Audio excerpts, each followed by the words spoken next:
Shema, hear, O child of God.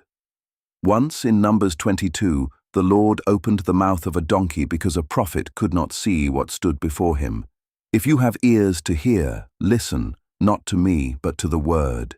You think the enemy comes when you are ready. He does not. He waits until you are tired, until your prayer life feels thin, until your discipline weakens, until the victories of last season feel distant, until you whisper to yourself in the quiet, I cannot fight again. That is when he strikes, and Scripture gives that strategy a name. Amalek. In Deuteronomy 25:17-18, Moses commands, Remember what Amalek did unto thee by the way, when ye were come forth out of Egypt, how he met thee by the way, and smote the hindmost of thee, even all that were feeble behind thee, when thou wast faint and weary. Amalek did not attack the warriors, he attacked the weary, not the front line, the stragglers, not the strong, the exhausted. He circled behind the march and struck those who could not keep up, the ones the column had already passed by, the ones bleeding quietly at the back. And this was after Israel had come out of Egypt, after the Red Sea parted, after the miracle, after the deliverance they had waited 400 years to see. They were walking in freedom, and Amalek came for the ones barely keeping pace. Hear this carefully. Freedom does not end opposition. It often invites it. If you feel weary today, this is not condemnation, it is clarity. God reveals the enemy's strategy so he can provide the strength to withstand it. Exodus 17 shows us more. Joshua fights in the valley below. Moses stands on the hill above with his hands lifted toward heaven. When his hands remain raised, Israel prevails. When his arms grow heavy and his hands fall, Amalek gains ground. Notice what God did not do. He did not supernaturally hold Moses' hands up. He provided Aaron and Hur, two men who stood on either side, found a stone for Moses to sit on, and held his hands steady until the going down of the sun, until the battle was won. Victory was sustained not by strength alone, but by lifted hands, supported by covenant community. This is the answer to Amalek. Not more discipline, not more effort. Covenant community.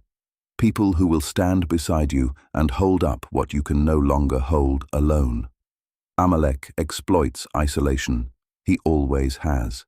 And Paul reminds us in Ephesians 6:12, For we wrestle not against flesh and blood, but against principalities, against powers, against the rulers of the darkness of this world. This is not about people, it is about patterns. Recognizing the pattern is the beginning of breaking it. Now look at 1 Samuel 15.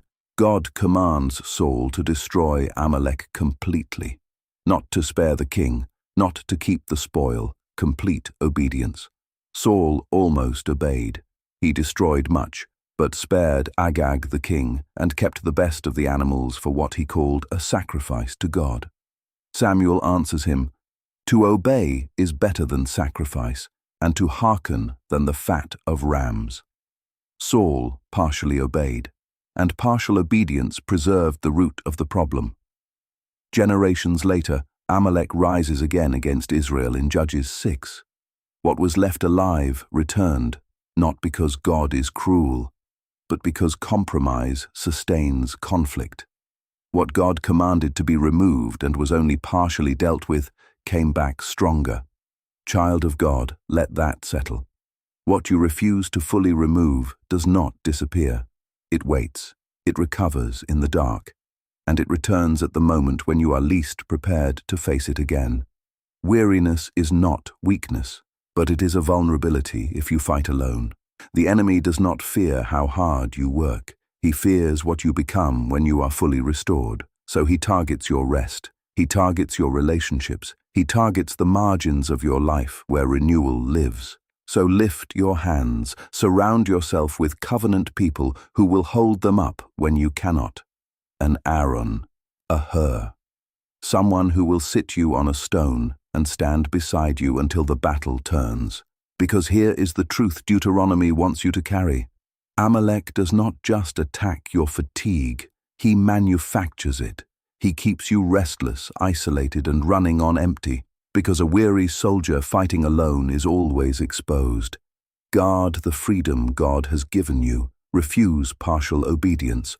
Do not spare what He has commanded you to remove, and do not fight alone. Shema. Hear, O child of God. The enemy does not fear your beginning. He waits for your fatigue.